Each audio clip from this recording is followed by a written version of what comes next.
Hello बच्चों, vibrant physics bye Ashutosh Gupta channel में आपका हार्दिक स्वागत। क्लास 12 फिजिक्स चैप्टर नंबर 5 जिसका हम अध्ययन कर रहे हैं विद्युत धारा। इससे पहले 4 क्लासें हमारी हो चुकी। आज की क्लास में हम जिस टॉपिक पर विचार करने वाले हैं वो है प्रतिरोध या प्रतिरोधकता पर ताप का प्रभाव।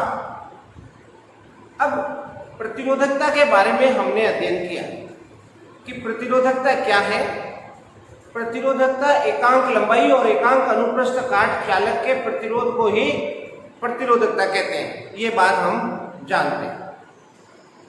अब हम ये भी जानते हैं कि प्रतिरोधकता जो है वो पदार्थ की प्रकृति पर निर्भर करती है, न कि उसकी लंबाई और उसके अनुप्रस्थ काट पर।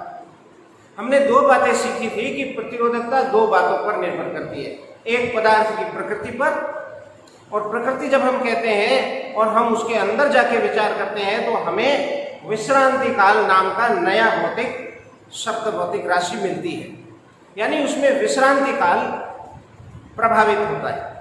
और दूसरा प्रतिरोधकता जिस बात पर निर्भर करती है वो है इंपॉर्टेंट फैक्टर ताप। और ताप पर जो प्रतिरोधकता की निर्भरता है इससे संबंधित 2 नंबर का एक क्वेश्चन बोर्ड में पूछा जाता है। आज हम इसी पर चर्चा करने वाले हैं। चूंकि पदार्थ हमने सीखा, प्रकृति में पदार्थ 3 प्रकार के हैं। कुछ पदार्थ चालक हैं, कुछ पदार्थ कुचालक हैं, कुछ पदार्थ अर्धचालक हैं, यानी पदार्थों की प्रकृति विभिन्न भिन्न है। तो इस आधार पर प्रतिरोधकता की ताप पर निर्भरता, अर्थात ताप पर प्रतिरोधकता कैसे निर्भर करेगी, ये इन तीनों प्रकार के पदार्थों के लिए इनकी निर्भरताएं भिन्न भिन्न प्रकार की होती है और इसलिए हम अलग अलग इनका अध्ययन करेंगे। तो चलते हैं प्रतिरोध एवं प्रतिरोधकता पर ताप के प्रभाव में। सबसे पहले हम लेंगे चालक पदार्थ।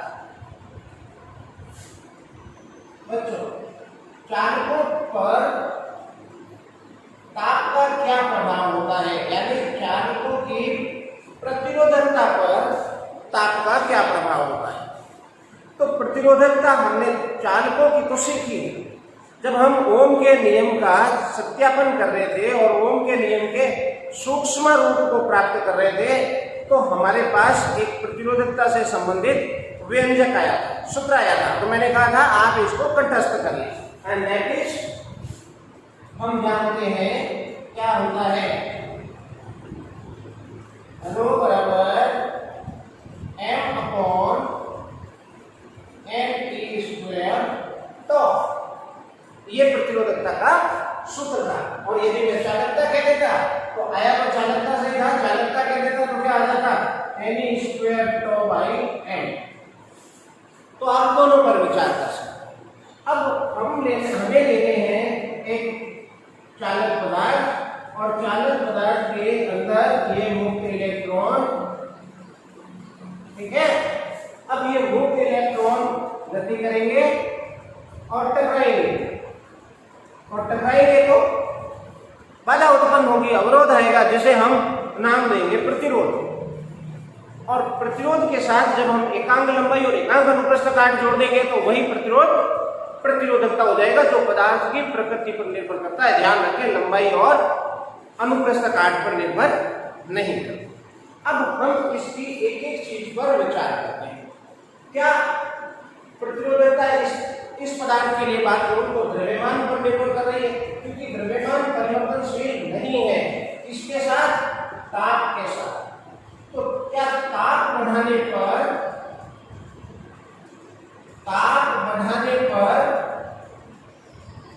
क्या m बढ़ेगा, क्या E बढ़ेगा, क्या n बढ़ेगा? अपरिवर्तित रहते हैं, अपरिवर्तित रहते हैं। विचार कर ले, ताप बढ़ाने पर द्रव्यमान है किसका, इलेक्ट्रॉन का, आवेश इलेक्ट्रॉन का। तो ताप बढ़ाए जाने पर न तो द्रव्यमान में परिवर्तन होगा, न इलेक्ट्रॉनिक आवेश पर परिवर्तन होगा, और बच्चों न ही n क्या है, एकांक आयतन में उपस्थित इलेक्ट्रॉनों की संख्या, यानी संख्या घनत्व।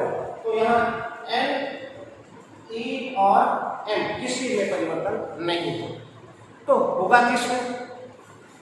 होगा किसमें? विचार करते हैं। जब इस पदार्थ का ताप बढ़ा दिया जाएगा और पदार्थ का ताप बढ़ा देंगे तो जालक के कंपन बढ़ जाएंगे। किसी भी पदार्थ में जो परमाणु है या जालक है वो ऊष्मीय ऊर्जा प्राप्त करके अपनी मध्य स्थिति के इर्द गिर्द कंपन करता है।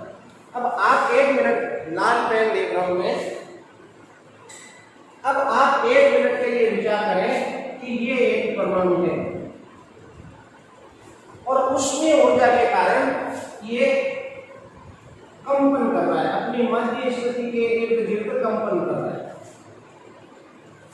अब हमने ताप बढ़ाया तो इस परमाणु ने या इस आयन ने ऊर्जा प्राप्त करी और ऊर्जा प्राप्त करने के कारण इसके कंपन के आयाम बढ़ गए। इसका मतलब अब कंपन थोड़ा अधिक दूरी तक होने लग गया, ये कंपन के आयाम इसके बढ़ गए। और कंपन के आयाम बढ़ जाने से क्या होगा? जो इलेक्ट्रॉन गति करके यहां आ रहा है और टकराएगा, पहले लगभग औसतन इस स्थान पर टक्कर होती और अब थोड़ा टक्कर की संभावना यहां होगी, यानी टक्कर अब जल्दी होगी और ये संपूर्ण इस चालक पदार्थ में होगा।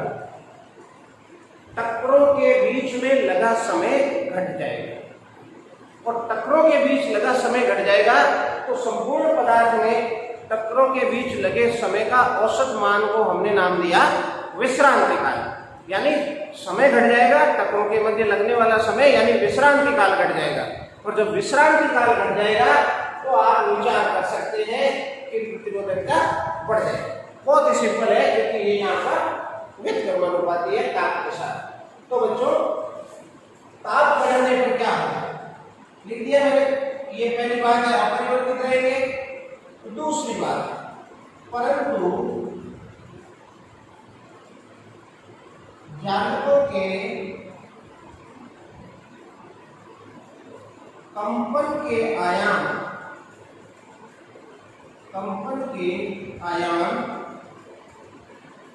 बढ़ जाते हैं। परिणाम स्वरूप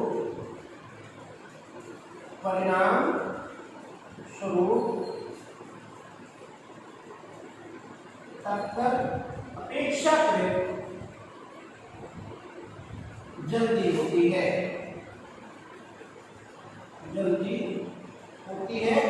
अर्थात टक्करों के मध्य लगा समय या इसको क्या नाम देंगे? विश्रांति काल।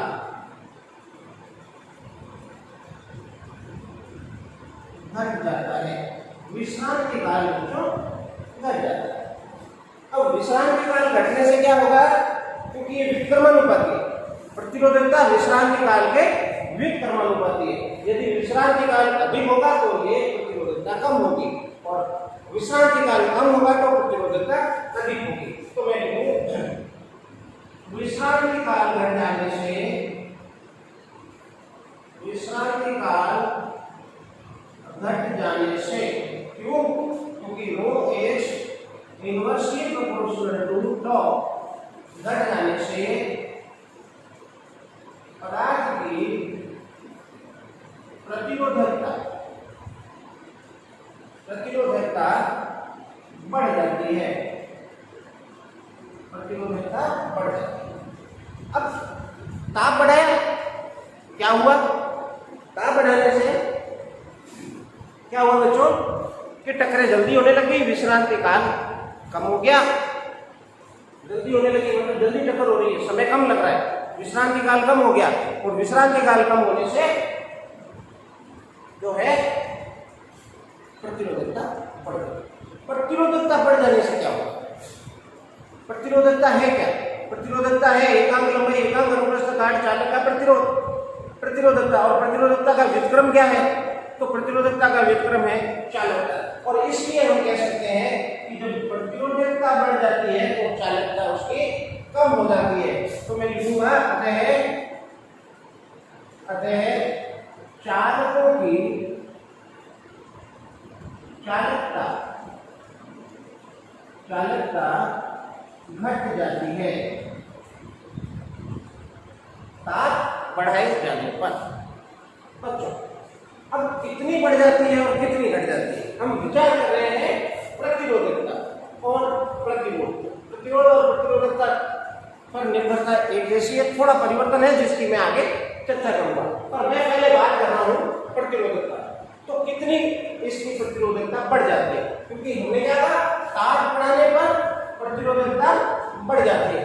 पॉइंट सीधे सीधे याद रखना है, ताप बढ़ाने पर प्रतिरोधकता बढ़ जाती है।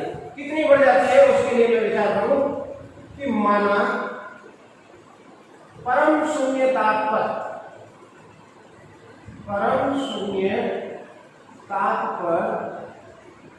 प्रतिरोधकता रो जीरो है तथा डेल्टा टी ताप बढ़ाने पर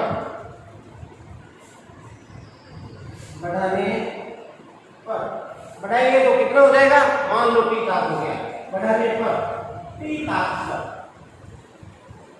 ताप पर प्रतिरोधकता रो टी हो जाती है।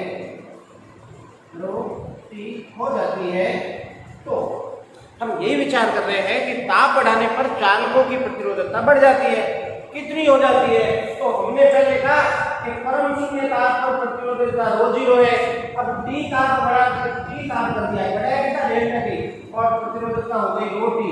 तो प्रतिरोधकता कितनी होगी, और जैसे ये डायरेक्ट फॉर्मूला है, आपको याद रखना है, ये होगी rho zero 1 plus alpha delta T. ये प्रतिरोधकता बढ़ के इतनी हो गई।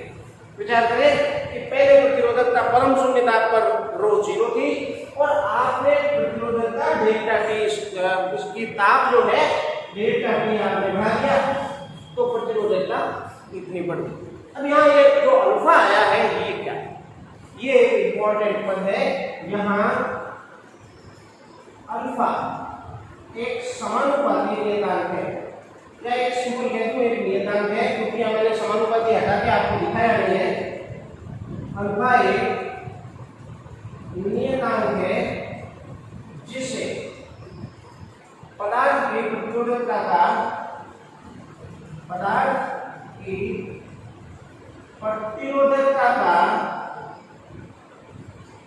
ताप गुणांक कहते हैं। यही अल्फा निर्धारित करता है कि कितना ताप बढ़ाने पर किसी पदार्थ की प्रतिरोधकता कितनी बढ़ेगी, क्योंकि भिन्न भिन्न पदार्थों के लिए प्रतिरोधकताओं के ताप गुणांक भिन्न भिन्न होते हैं।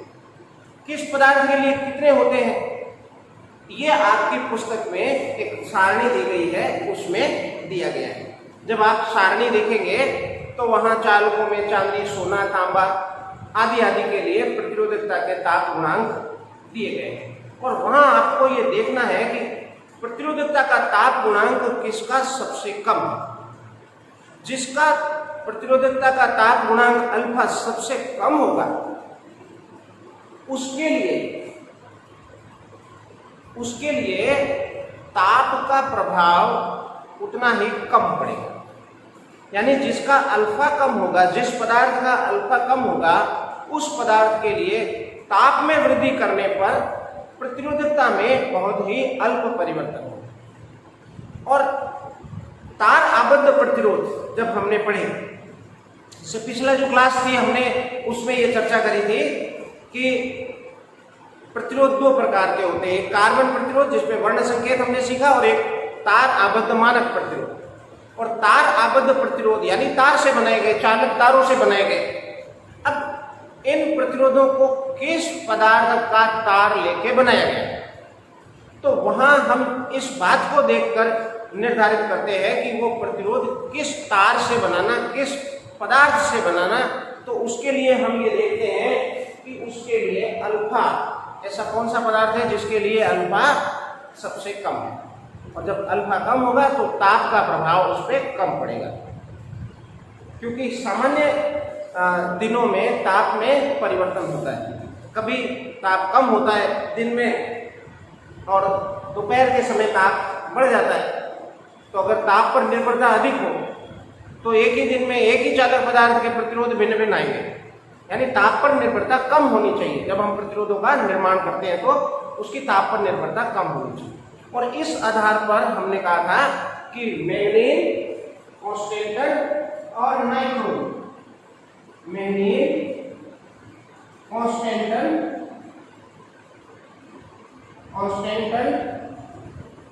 और नाइट्रोजन आदि पदार्थों को हम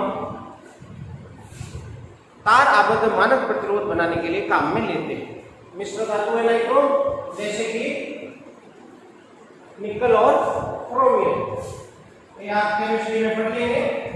50% एंड 20% इसका मिक्सचर है, कोष्ठक में आपके लिखा हुआ है। ये रसायन का विषय है। अच्छा, इन पदार्थों को हम उपयोग में लेते हैं। क्यों लेते हैं? क्योंकि इन पदार्थों के लिए प्रतिरोधकताओं के ताप गुणांक अत्यल्प होते हैं, यानी ताप का प्रभाव इन पर नहीं पड़ता। ताप का प्रभाव नहीं पड़ता, इसका मतलब ताप बढ़ाए जाने पर इन पदार्थों की प्रतिरोधकताओं में परिवर्तन नहीं होगा। अब कितना होता है इनका, तो वो आप अपनी पुस्तक में देखें, आपको इनकी प्रतिरोधकताओं के ताप गुणांक मिल जाएंगे।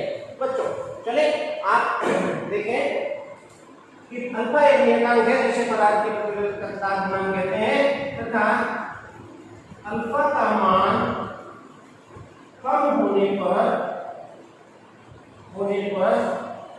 ताप पर निर्भरता कम होती है। अरे तार आबद्ध मानक प्रतिरोध बनाने के लिए हम आगे क्या लिखोगे, ये लाइन जोड़ोगे। हम मैग्नीज, कॉन्स्टेंट या नाइट्रोजन का उपयोग करते हैं, अब ये बात आ गई अल्फा। चले हम थोड़ा सा अल्फा को और समझ लें। आप नोट कर ले स्क्रीनशॉट लेकर।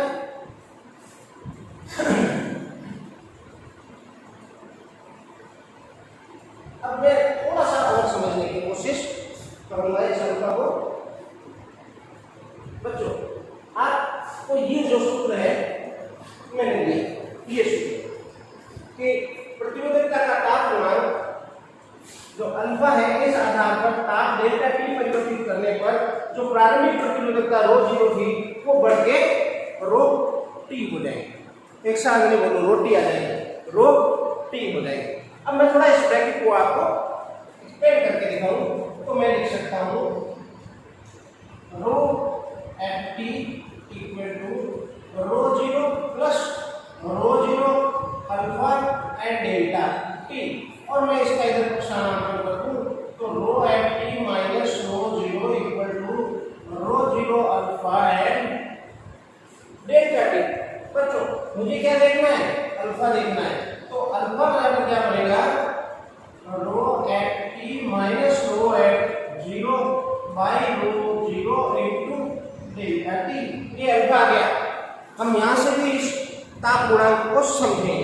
बच्चों इसको, क्योंकि ये क्या है, आप इस पे विचार करें तो यहाँ जो है rho F T minus rho zero जो है डेल्टा रो है, प्रतिरोधकताओं का अंतर है। ये 0 डिग्री पर यानी परम शून्य पर प्रतिरोधकता है और ये T ताप पर प्रतिरोधकता। तो ये प्रतिरोधकताओं का ताप परिवर्तन के कारण अंतर है और इसलिए मैंने इसको रो जीरो नाम लिख दिया। तो यहाँ अल्फा क्या बना, इसको अल्फा को हम क्या लिख सकते हैं, अल्फा को हम लिख सकते हैं delta rho by rho zero into 1 by delta T. ये अल्फा है जो प्रतिरोधकता का ताप गुणांक है। थोड़ा हम इसको समझने की कोशिश करेंगे और अभी यहाँ बात हम समझ में आएगा, लेकिन हम आगे बढ़ते हैं। तो मैं एक काम करता हूँ, क्या करूँ कि यदि यदि डेल्टा टी बराबर 1, ताप में परिवर्तन है, समयांतराल नहीं है, टी में भ्रमित नहीं हो, स्मॉल टी सामान्यतया समय के लिए लेते, कैपिटल टी ले ले तो वो ताप के लिए गुजरता है। तो मैं यहाँ पर इसको क्या कर दूं, कैपिटल टी कर दूं, जिससे आप भ्रमित नहीं हो। बाकी कोई नहीं है, यदि आपको याद रहता है तो आप स्मॉल टी भी रख सकते हैं, बाकी जांचने वाले टीचर को तो याद रहेगा। तो डेल्टा टी बराबर 1 डिग्री सेंटीग्रेड मैंने ले लिया, तो अल्फा बराबर क्या आया, अल्फा बराबर आया delta rho by rho zero, यानी प्रतिरोधकता का ताप गुणांक delta rho by rho zero. And delta rho by rho zero क्या है, डेल्टा रो क्या है, प्रतिरोधकता में परिवर्तन, क्या है, प्रतिरोधकता में परिवर्तन। और रो जीरो क्या है, प्रारंभिक प्रतिरोधकता, यानी इसको हम कहेंगे प्रतिरोधकता का भिन्नांश, प्रतिरोधकता परिवर्तन भिन्नांश। एक तरह का ये लाभ है, प्रतिरोधकता में लाभ है। आप देखें कि लाभ तो नहीं निकल गया कि इतना परिवर्तन हुआ, वृद्धि ले लूं इतनी वृद्धि हुई, प्रारंभिक इतनी थी, लाभ में लाभ प्रतिशत निकालते हैं तो कितना लाभ, लाभ बटा क्रय मूल्य, यानी प्रारंभिक प्रतिरोधकता। तो ये प्रतिरोधकता में परिवर्तन और ये प्रारंभिक प्रतिरोधकता, प्रतिरोधकता में इतना परिवर्तन हुआ, लेकिन पहले कितना था वो भी इंपॉर्टेंट है कि पहले कितना था, उस आधार पर कितना हुआ। तो ये प्रतिरोधकता परिवर्तन भिन्नांश कहलाता है। तो यहाँ हम प्रतिरोधकता को परिभाषित कर सकते हैं। कैसे कर सकते हैं, सिंपल है। प्रतिरोधकता को परिभाषित करने के लिए हम सीधे सीधे कहेंगे कि प्रतिरोधकता का ताप गुणांक, इसको परिभाषित करते हैं, प्रतिरोधकता का ताप गुणांक प्रतिरोधकता परिवर्तन भिन्नांश के तुल्य होता है यदि ताप में परिवर्तन एकांक हो।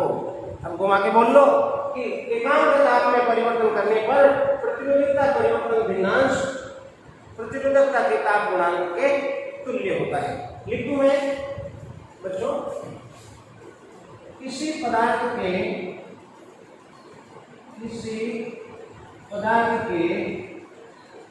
ताप में एकांक परिवर्तन करने पर प्रतिरोधकता, नाम ये लिखना, प्रतिरोधकता परिवर्तन भिन्नांश, प्रतिरोधकता परिवर्तन भिन्नांश प्रतिरोधकता के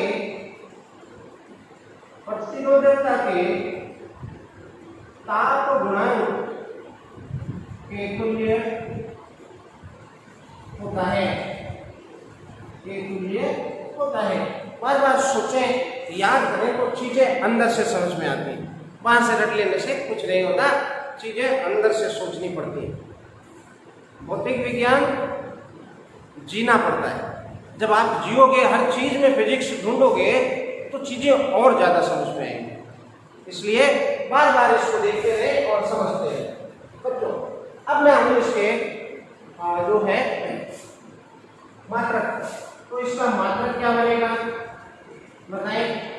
मात्रक के लिए हम यह विचार करें, ये प्रतिरोधकता, जब मात्रक ये दोनों के कैंसिल हो जाएंगे, डिवाइड कैंसिल हो जाएंगे। ये यदि ताप है 1 बटा ताप, यानी इसका जो मात्रक है प्रति डिग्री सेंटीग्रेड मात्रक, और जो विमीय सूत्र बनेगा इसका, वो विमीय सूत्र थीटा। ताप का जो मूल भौतिक राशि है उसके साथ मूल भौतिक राशि का जो सिंबल है वो थीटा है। तो ये है इसकी विमीय सूत्र। बच्चों, पुनः वापस आए अपन कि हमने कहा था कि प्रतिरोधकता कितनी परिवर्तित होगी, तो rho F T equal to rho 0 1 plus alpha delta T. यहां हमने ये बताया था कि यदि प्रारंभिक प्रतिरोध जो कि कहां पे ली थी, परम शून्य ताप पर, लेकिन ये व्यवहारिक नहीं, क्योंकि हम तो किसी पदार्थ का ताप मान लो 20 डिग्री सेंटीग्रेड बढ़ाया और प्रतिरोधकता में परिवर्तन का हम अध्ययन कर रहे हैं। तो जब हमने 20 बढ़ाया तो उससे पहले क्या परम शून्य था ताप? परम शून्य का मतलब समझ रहे हैं ना, माइनस 2 होती हो तो डॉट डॉट डॉट, यानी असंभव। तो हमारे पास कुछ ताप था, तो मैं इसको शून्य नहीं लेकर कुछ ताप ले लूं, तो मैं लिखूं यदि T1 ताप पर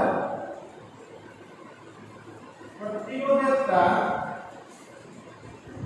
ρT1 व T2 ताप पर ρT2 है, तो अब इसको मैं लिखूंगा ρT2 एंड ρT1। क्योंकि मैंने पदार्थ नहीं बदला है और इसलिए जो प्रतिरोधकता का ताप गुणांक है वो वही रहेगा, पदार्थ नहीं बदला है। पदार्थ बदल देते तो अल्फा में परिवर्तन होगा, और इसलिए हम इसको व्यवहारिक रूप में इस प्रकार से लिख सकते। तो बच्चों ये तो हुई प्रतिरोधकता पर ताप के प्रभाव का अध्ययन, लेकिन टॉपिक हमारा था प्रतिरोध भी। अब चूंकि प्रतिरोधकता परिवर्तित हो रही है ताप के कारण, क्यों परिवर्तित हो रही है? क्योंकि कंपन बढ़ रहे हैं, जालकों के कंपन बढ़ रहे हैं, याद करें। और जालकों के कंपन बढ़ने से टक्करें जल्दी हो रही हैं, और टक्करें जल्दी होने से विश्रांति काल कम हो रहा है, विश्रांति काल कम होने से प्रतिरोधकता बढ़ रही है। ये पूरी चैनल हम समझ चुके हैं। हमने ये सीखा कि प्रतिरोधकता प्रतिरोधी है, लेकिन एकांक लंबाई हो, तो लंबाई और अनुप्रस्थ काट बढ़ जाएगा तो क्या फर्क पड़ेगा? कोई फर्क नहीं पड़ेगा, प्रतिरोधकता के लेवल पे कह रहा हूं। और इसलिए जो ताप का प्रभाव प्रतिरोधकता पर होता है वही ताप का प्रभाव प्रतिरोध पर होगा। हाँ, लंबाई अधिक लेंगे तो फिर अधिक ताप को जो है परिवर्तन झेलेगा, अधिक विमा पर। लेकिन अभी के लिए माने आप कि ताप परिवर्तन करने पर जो प्रभाव प्रतिरोधकता का होता है वही प्रतिरोध का होता है। हालांकि थोड़ा वैल्यू में चेंज आएगा, लेकिन प्रकृति वही है। और इसलिए मैं यहां पर लिखूंगा बच्चों,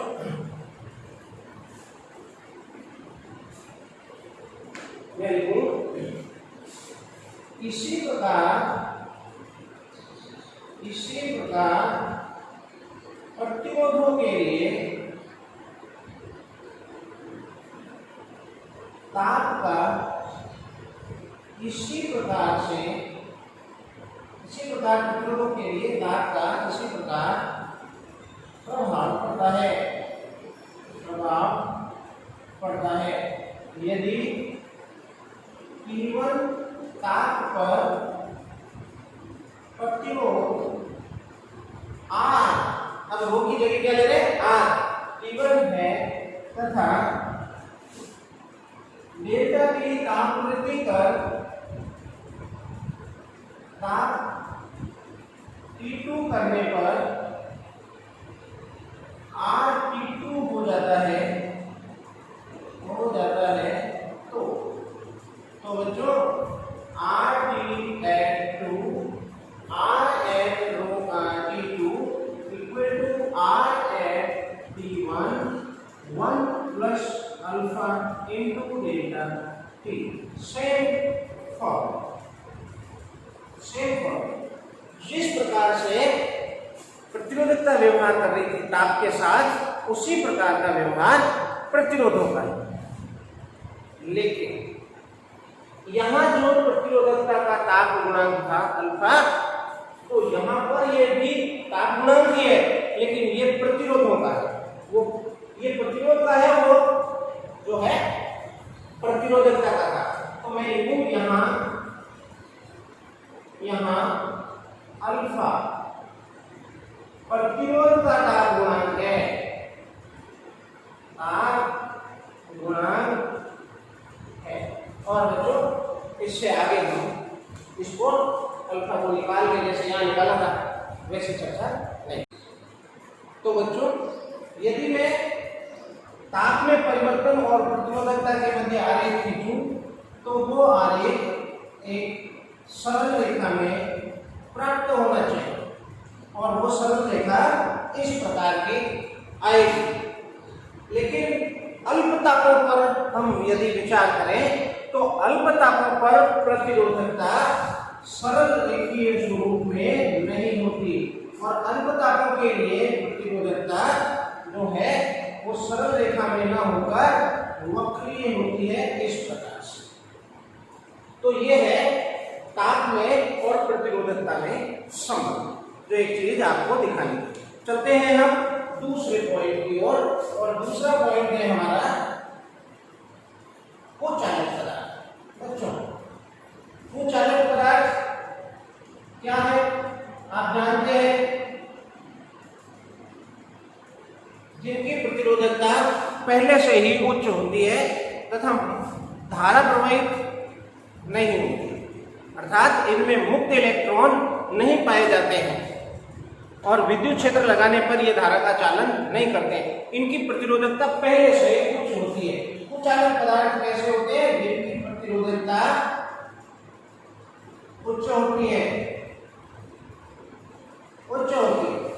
अब यदि ताप में परिवर्तन करेंगे और तो ताप में परिवर्तन करेंगे तो क्या प्रभाव पड़ेगा, तो आपने ये जो सूत्र सीखा रो बराबर m/n², तो ये कुचालकों पर लागू नहीं होगा, क्योंकि ताप बढ़ाएंगे तो हमने सीखा m परिवर्तित नहीं होगा, m नहीं होगा, e नहीं होगा, लेकिन चालकों में जो परिवर्तन होगा वो चालकों में परिवर्तन विश्रांति काल में होगा। और विश्रांति काल क्या है, चक्रों में लगा समय। अब यहाँ चूंकि इलेक्ट्रॉनों का चालन ही नहीं होता, प्रवाहित ही नहीं होते, तो टकरों वाला कंसेप्ट और विश्रांति काल कंसेप्ट यहाँ लागू नहीं है। और इसलिए जब हम कुचालकों पर विचार करेंगे तो इसकी प्रतिरोधकता का एक सूत्र हम पहले से जानते हैं, उस अनुसार विचार करेंगे। हम जानते हैं, यहाँ लिख दें आप, हम जानते हैं और आज जान जाए कि रो टी बराबर रो जीरो ई की घात Eg/2k, ये कुचालकों की प्रतिरोधकता का सूत्र है। अब यहाँ पर क्या क्या है, तो रो जीरो आपको पता है, परम शून्य ताप पर, परम शून्य ताप पर प्रतिरोधकता। रो टी क्या है, टी ताप पर प्रतिरोधकता, ये पहले से जानते हो। Eg क्या है, वर्जित ऊर्जा अंतराल, वर्जित ऊर्जा अंतराल क्या होता है, वर्जित ऊर्जा अंतराल केमिस्ट्री में आपने पढ़ा होगा, लेकिन मैं फिजिक्स में भी इसको पढ़ाऊंगा जब चैप्टर आएगा। तो हमारे पास पदार्थों के अंदर एक चालन बैंड होता है और एक संयोजी बैंड होता है, संयोजी बैंड और एक चालन बैंड। पदार्थों के लिए क्या होता है, परमाणुओं के लिए संयोजी ऊर्जा स्तर और चालन ऊर्जा स्तर होते हैं, और उनके बीच का जो ये अंतराल होता है ये वर्जित ऊर्जा अंतराल कहलाता है। इलेक्ट्रॉन जब यहाँ से यहाँ जंप करके जाता है तब चालकता आती है, और ये वर्जित ऊर्जा अंतराल अधिक होता है कुचालकों में, इसलिए इलेक्ट्रॉन संयोजी से चालन में जा नहीं पाता। जो अगले जो चैप्टर आएगा उसमें हम इसको विस्तृत रूप से विश्लेषित करेंगे। तो बच्चों, ये Eg वर्जित ऊर्जा अंतराल है, K जो है यहाँ बोल्ट्जमैन कांस्टेंट है, 11th में पढ़ा आपने, बोल्ट्जमैन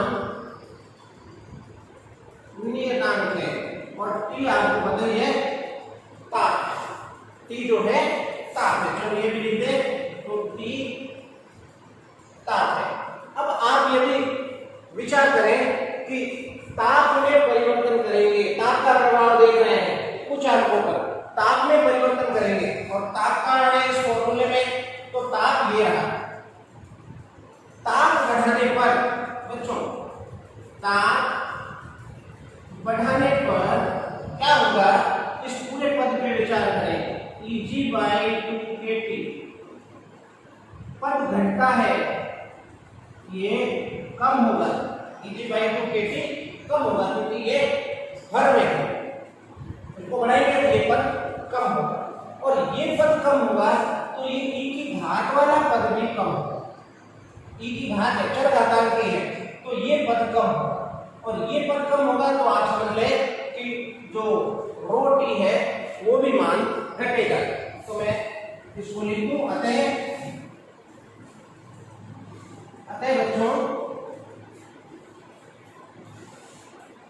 है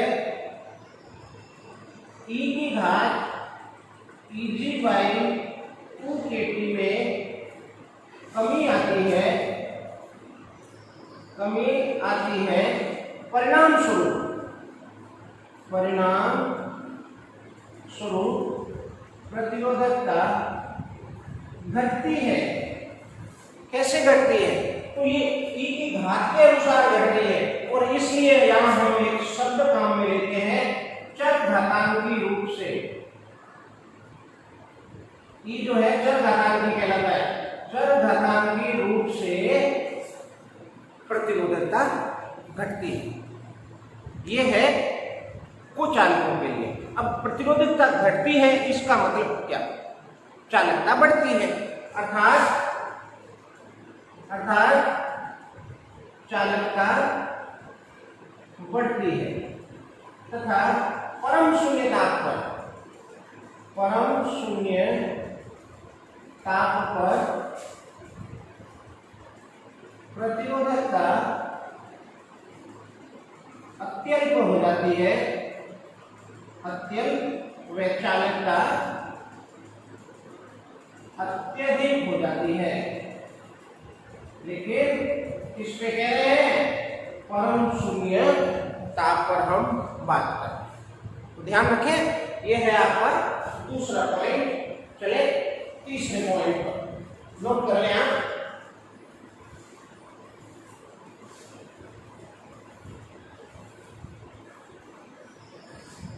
बच्चों तीसरा हमारा जो पॉइंट है वो है अर्धचालक। अर्धचालक की चालकता पर ताप का प्रभाव।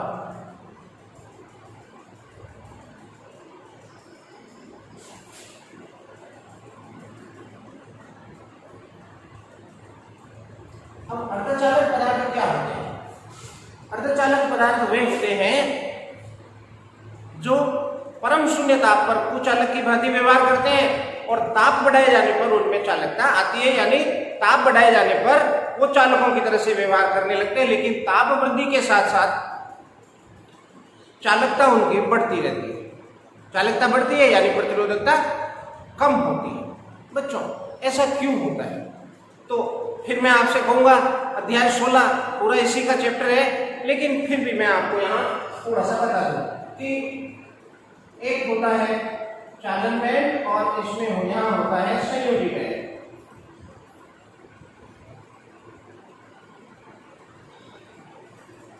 ये है चालन बैंड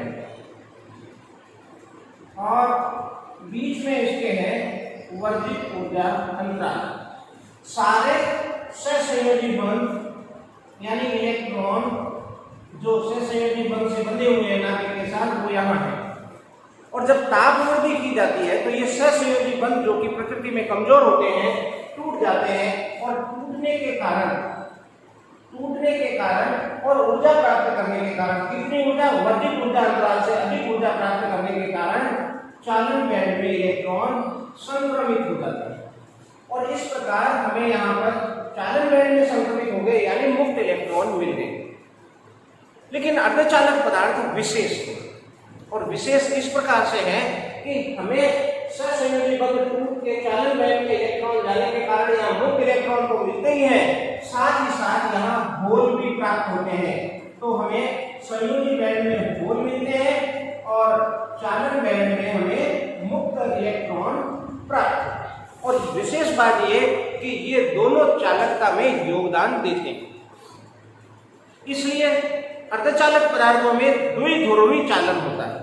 द्विध्रुवी यानी इलेक्ट्रॉन भी चालकता देते हैं और जो होल है वो भी चालकता देते हैं। तो ताप बढ़ाए जाने पर मुक्त इलेक्ट्रॉनों की संख्या और होलों की संख्या में तेजी से वृद्धि होती है और जिसके कारण चालकता बढ़ती है। तो मैं लिखूं ताप बढ़ाए जाने पर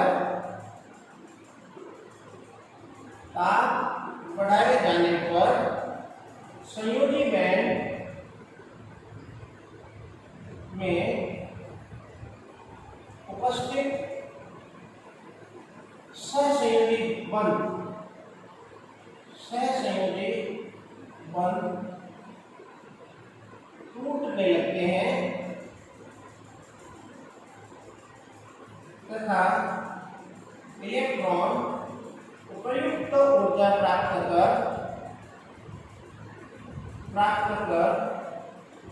चालन बैंड में संक्रमित हो जाते हैं, चालन बैंड में संक्रमित यानी चले जाते हैं, हो जाते हैं तथा मुक्त इलेक्ट्रॉन की भांति व्यवहार करते हैं, मुक्त इलेक्ट्रॉन की भांति व्यवहार करते हैं। साथ ही संयोजी बैंड में इलेक्ट्रॉन की रिक्तता उत्पन्न हो जाती है, रिक्तता उत्पन्न हो जाती है जिसे होल कहते हैं, होल कहते हैं। अर्धचालक में, अर्धचालक पदार्थों में इलेक्ट्रॉन व होल दोनों चालकता में योगदान देते हैं, योगदान देते हैं। तो क्या समझ में आया आपको? स्पष्ट है, स्पष्ट है चालकता में वृद्धि होती है, चालकता में वृद्धि होती है तथा प्रतिरोधकता में या प्रतिरोध में कमी होती है, कमी होती है। इन पदार्थों की प्रतिरोधकता, इन पदार्थों की प्रतिरोधकता का ताप गुणांक ऋणात्मक होता है, ऋणात्मक होता है बच्चों। और अगर मैं आरेख खींचूं, अगर मैं ताप के साथ प्रतिरोधकता का आरेख खींचूं, किसके लिए? अर्धचालक पदार्थों के लिए, तो वो इस प्रकार से आता है। ताप बढ़ा रहे हैं लेकिन प्रतिरोधकता नीचे आ रही है, यानी प्रतिरोधकता का ताप गुणांक ऋणात्मक होता है। बच्चों ये था आपके प्रतिरोधकता पर ताप का प्रभाव। आज हमने सीखा कि किस प्रकार चालक, कुचालक व अर्धचालक की प्रतिरोधकताएं ताप पर निर्भर करती हैं। आज की क्लास में इतना ही।